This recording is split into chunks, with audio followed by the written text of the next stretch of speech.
was pumpkin leaves. Oh, pumpkin leaves. Because I was like, what, you can eat those? Like, that was unbelievable. Oh, you didn't know that? No, I had no idea.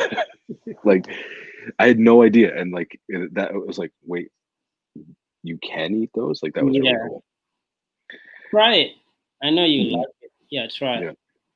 it. I'll do my best to find some. But I guess we should talk about Cicero Let since me we're, tell you a secret. We're already online here. yeah. Let's talk about your guy. Mhm. Hi guys. And I have people here watching us right now. And they were Mhm. watching us while you were talking about pumpkin leaves. Yeah. All right, Tyler. Here we go again. The first question that I'll ask you is to tell us about Cicero's role Mhm. in society. Mhm. Who was Cicero and what he's known for? That will be Um, the first question. okay. Well, Cicero, um, he was sort of like he's probably best known for being a Roman consul, which was like there were two of them at any one time in the Roman Republic, and they were sort of like the president, but they had different powers. And like there's like the Roman concept of imperium, which is not really worth going into. But he was a consul, and the thing that happened most, like that he's most famous for, was was saving the Republic from a conspiracy. And what happened was there was a guy named Catiline implicated um, in a conspiracy to overthrow the Republic. His guilt is kind of Catiline's guilt is kind of up in the air whether or not um, he was actually all that guilty, but at the same time, like he was the one that was sort of implicated, and the conspiracy was put down in his name.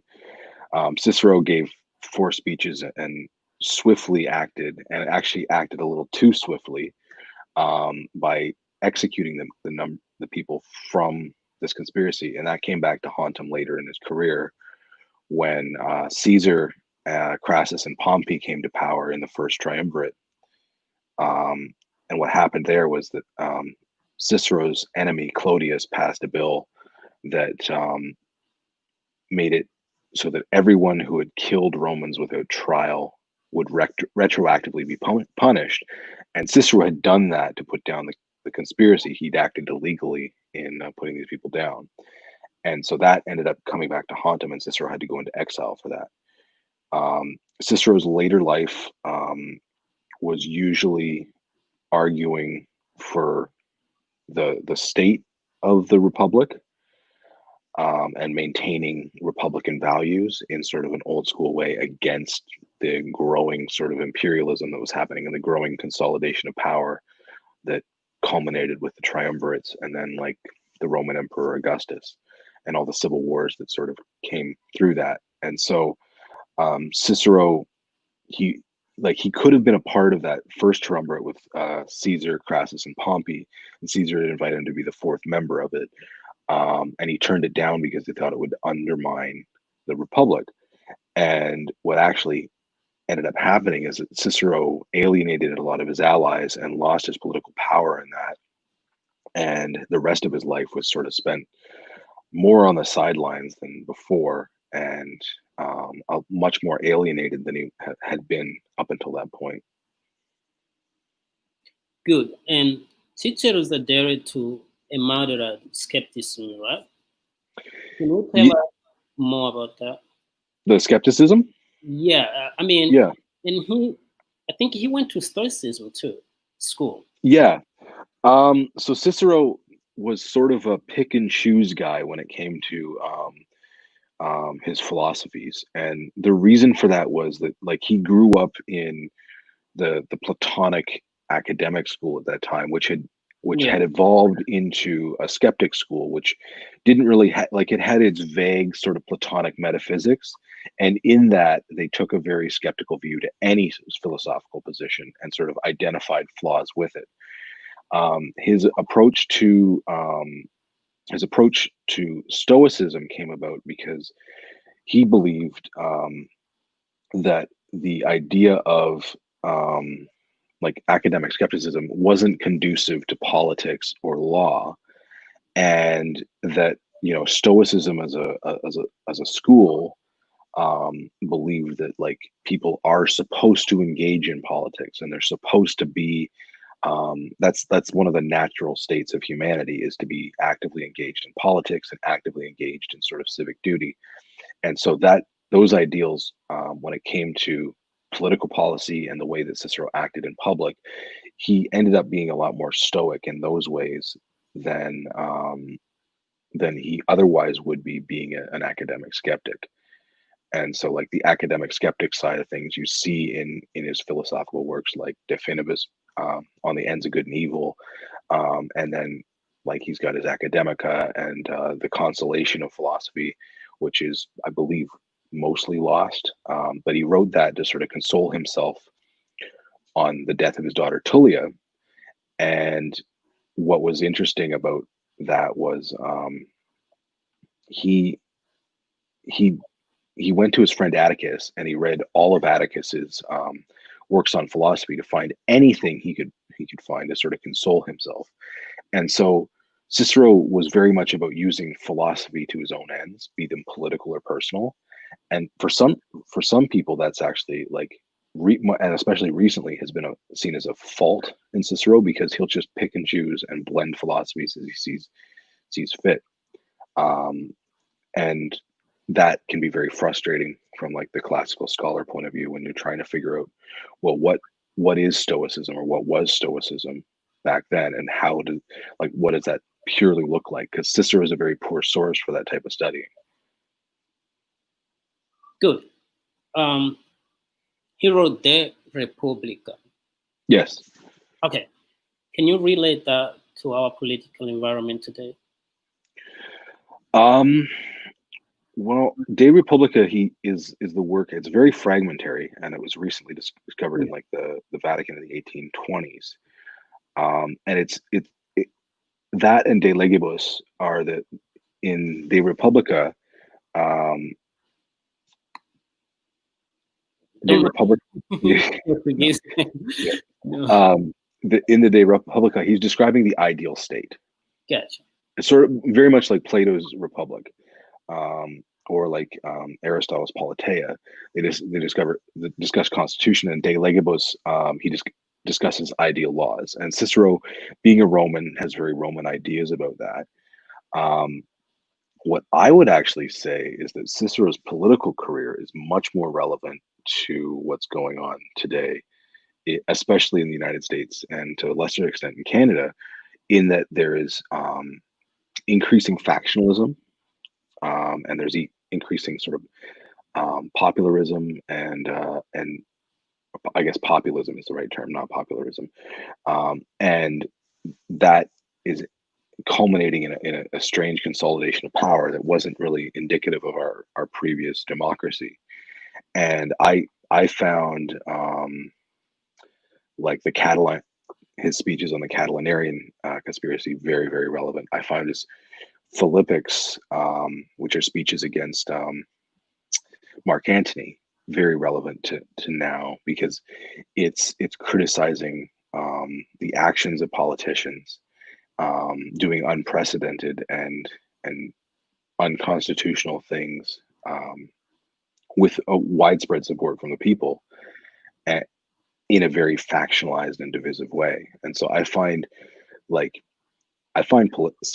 Cicero's political career very relevant, disturbingly relevant in some ways, because it comes at the end of a democracy, or a near democracy,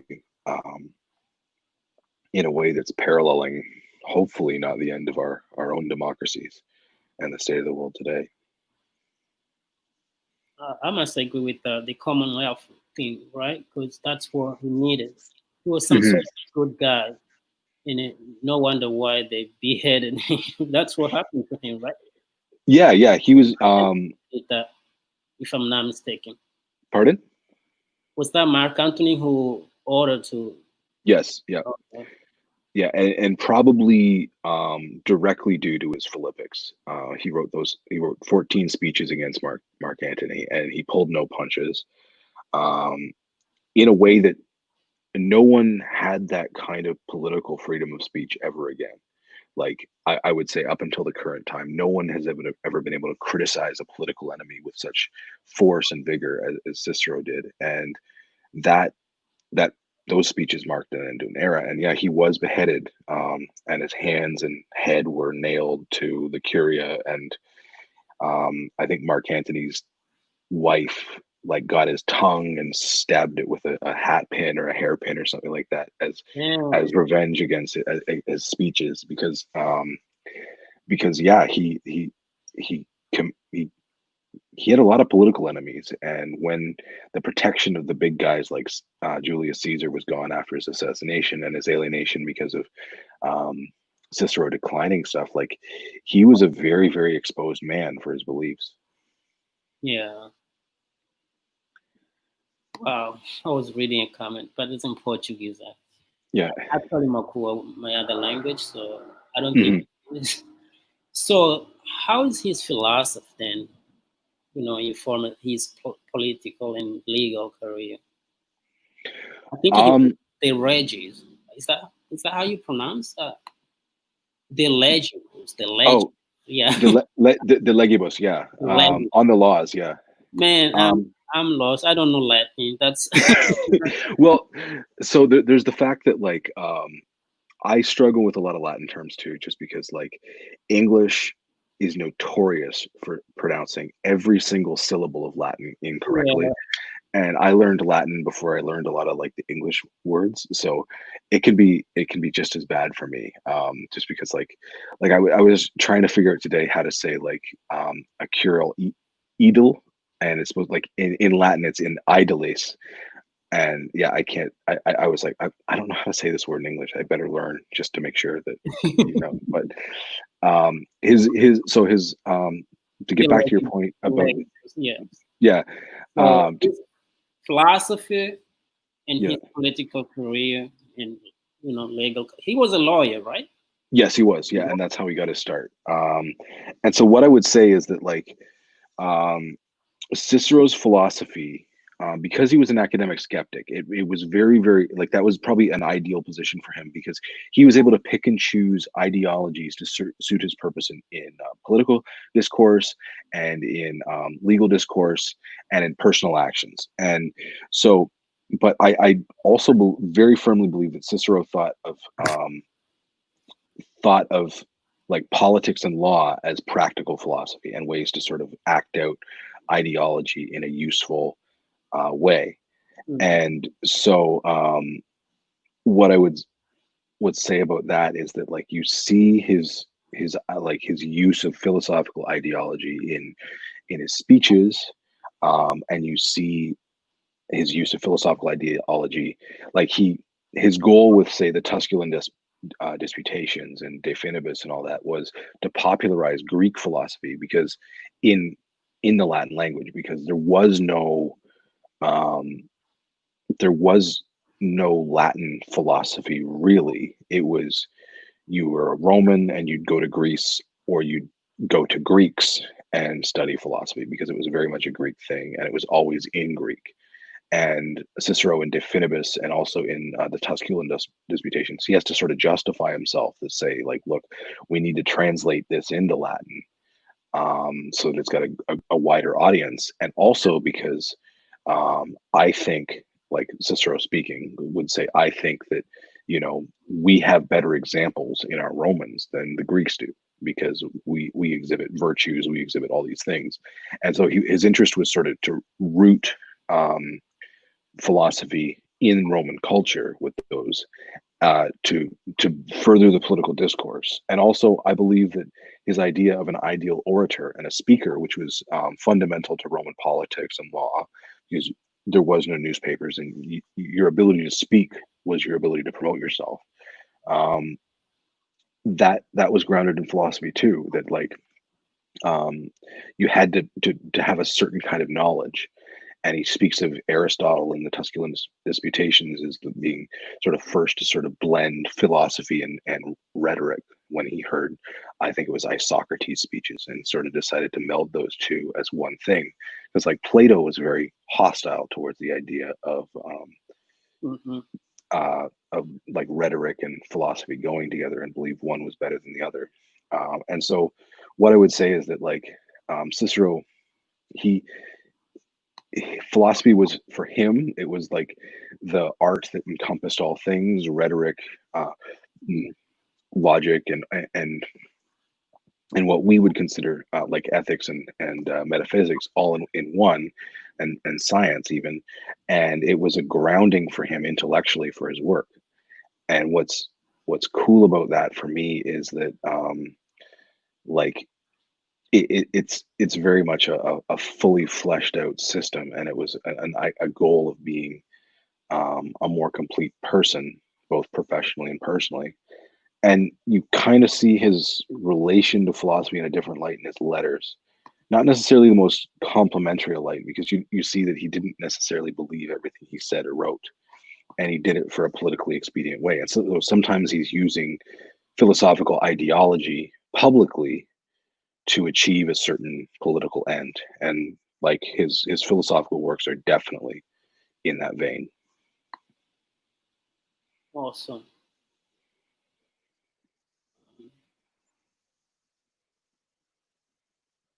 I want to get this. Mhm. The law is has a reason rooted in nature. Um, so have you? I mean, that struck me. That strikes me. The fact that he was doubting everything, but at the same time he was trying to bring his own ideas. So I mean, I Mhm. think that's a little bit dangerous. I mean, other people can also doubt your ideas if you are doubting their ideas. You know what I mean? Mhm. So I found I'll say it's a little bit contradictory. I don't know. Maybe Well, it's up to I you, the one who who. I think it is contradictory. Yeah, it is. I think.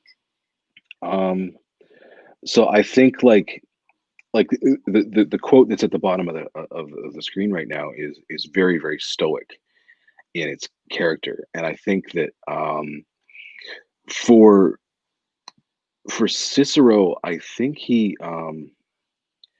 I think what he believed in the state first, like he believed in the republic and the ideals of the Roman Republic first, Yeah. and I think he found dissatisfaction in Stoicism's dogmatism. He definitely found dissatisfaction in Epicureanism's sort of selfishness, you could almost say. And what I would say about like the rest is that like um, he used philosophical ideology to his own ends. And you're right that that is dangerous, because people can doubt him and apply um, the skeptic yardstick to him and undermine him that way. Yeah. And I think he was aware of that, but I think also like he had to sort of acknowledge that, because if he didn't, he wouldn't have been able to get anything done politically. And I just to speak to the danger of it, I think his beliefs are what ended up getting him killed, and the fact that he was able to. And so I think you're legitimate in that it was dangerous, but I don't think like Cicero's, the way he was killed. I don't know um if you know anything about that, but like he presented his neck, like he bent out like this is the way the I didn't story. know about that. I thought I didn't know about that. I thought they just grabbed him and stuff like that. So So he what just like I would say Socrates. not well, so some soldiers or like some men showed up. No, in the To, way that yeah, he he willingly did it. Yeah, gave up. You yeah, know, remember Socrates? He tried to drink the cicuta stuff. yeah. He willingly did so, and Socrates could have escaped and didn't. Yeah. And um, and Cicero presented his neck to the soldiers and said, "Look, you're here to kill me, and like you better do a good job of the cut." And that was that was that, and he was slaughtered.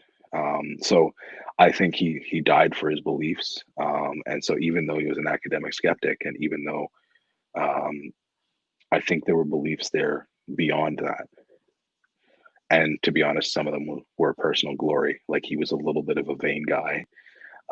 At the end of the Catalanarian conspiracy, I remember reading like I he basically said, "Look, I don't want any money. I don't want any like recognition. I just want to live in your hearts and minds forever as the savior of the republic," which is a very arrogant thing to say. Like, um, Yeah. and he was craving like, and Cicero's poetry, which doesn't survive because it was terrible. The one line that does survive, it was like, "Oh, you lucky Rome, you that I was even born." Like, I mean, it was he was he was his own biggest fan. Do you have that in English? The his poetry, Yeah. or no, because it literally survives in fragments, and what we do have is eye-bleedingly terrible poetry. Like he was fascinated by Ennius, who was like the first Roman poet, and we don't have Ennius really either. I should say the first Roman epic poet of note. There were other poets, but um, Ennius was sort of the first Roman epic poet of note, and Cicero really liked Ennius, and Ennius was very popular. But what we have of Ennius is very strange and very alliterative. Like a whole line will have like T's, Yeah. and every word will start with a T, and it's very weird. But for some reason, they really liked it, and Cicero loved imitating it.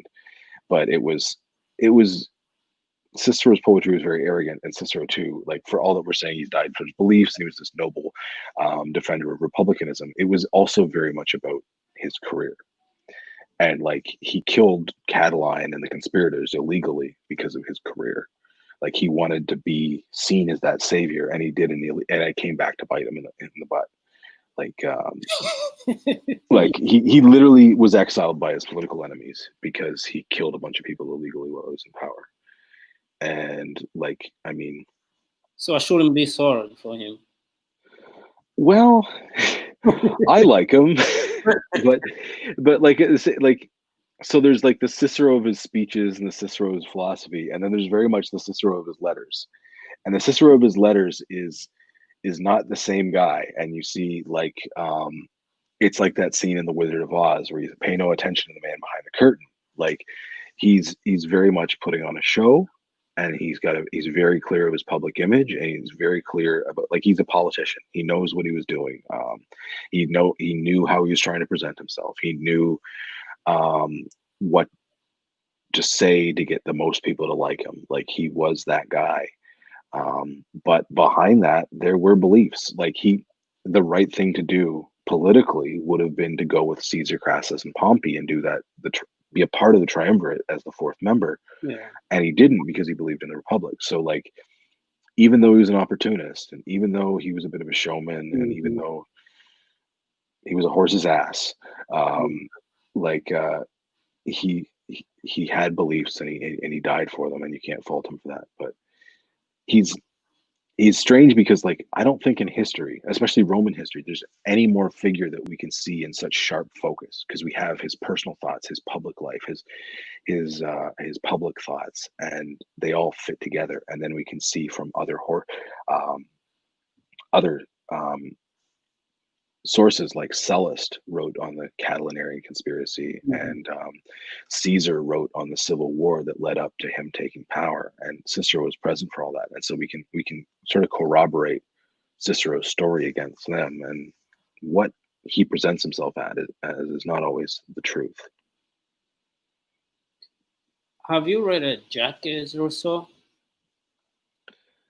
Jean Pardon? Jean Jacques Rousseau. Do you know? Jean-Jacques Rousseau. I have not. No. Okay, I won't make you um, talk about him because I was, I Did was he? trying to make a comparison here. I think there is Mhm. similarity here. Probably Jean Jacques Rousseau took everything from your guy. I think. Mhm. I think. Try to read it. I think you will see some Okay. comparisons. Yeah. Yeah. Okay. But yeah, I think Okay, I don't know that much about French philosophy, and I'm a little bit embarrassed about Yeah, that. yeah. No, that's not to you Oh, to have here. I yeah. just want you to see if there is a comparison. If Jean-Jacques Rousseau, Hmm. in fact, went there, and took everything from Cicero, which I think he did, because I can see a lot of similarity. Okay, so Well, it's yeah, 25, five yeah. minutes till the end of our show. Hmm. Any other thing that you want to add? Well, I guess like when you're speaking of parallels like Jean-Jacques Rousseau, one of the things to bring up is the fact that Cicero's letters and Francisco Petrarca's discovery of Cicero's letters is probably, if you had to take one single event and link it to the birth of the Renaissance, that would be it. That Francisco Petrarca, discovered Cicero's letters and republished them, and that was sort of the birth of a change in consciousness in the Mhm. Middle Ages. And so when you speak about like parallels to other politicians and other thinkers in Western Exactly. camp, Yeah. um, I think a lot of people took a lot of example from Cicero, and like his philosophical works were widely read like up until the 19th century. He was like the guy. Like it, his his Latin, for instance, is considered Latin. Like he's the source of, in the same way that Shakespeare is for English. Um, the way we think about Latin, and every time Cicero re-enters um, the sort of public conception of things, he has a as a positive forward moving effect on the culture that reads him, which I think is really cool. And so I think there are countless examples of people that you could parallel to him. I think Winston Churchill might be a great, maybe more successful version of someone like Cicero. I think like there's there's countless versions of that. That's just one that I can think of off the top of my head, of people like him who thought like him and took some um, guidance from his way of doing things in politics and philosophy. Would Um, you recommend him to my viewers, and why? Considering the fact that he was a guy who lived way, way, way there before even Jesus Christ. um, Why should well, we read him? why should we read him? Um, I think because if you can compare Rome, especially to the United States, and you can compare the late Republican era, especially to what's happening right now in the United States, you can see um, in a very clear way at the end of the Republic how things functioned, how things fell apart, and um, you can see in someone like Cicero a very clear universal model for a politician sort of navigating all that. Um, I don't really think that you need to follow his beliefs so much. I find them beautiful. I find his use of philosophy beautiful. I find his language beautiful, even in translation. But I would say that the most relevant and important thing about Cicero is the fact that he he lived through times that we can compare to our own, and that has, I think, always been true, because there's something universal about the Roman experience that like um because everybody l- lives in a society that's been formed by that in some way, for better or worse, either directly and a conscious adoption of Republican ideals like the foundation of the United States, or indirectly and maybe not so great in the sense of colonialism.